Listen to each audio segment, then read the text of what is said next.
જય માતાજી મિત્રો વરસાદ પડવાના કારણે ચારેકોર લીલુંછમ થઈ ગયું છે।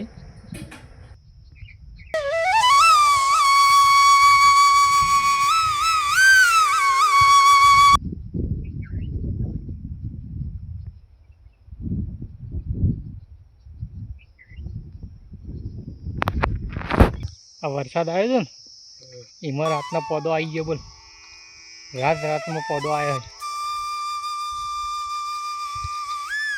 વરસાદથી ફરક તો પડી જાય હો।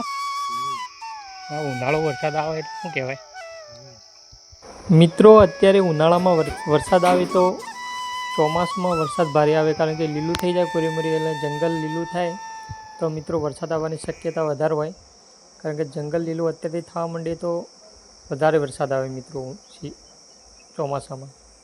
તો મિત્રો જો તમને વિડીયો ગમ્યો હોય તો લાઈક કરજો, શેર કરજો, ચેનલને સબસ્ક્રાઈબ કરજો અને ફૂલ સપોર્ટ કરજો મિત્રો।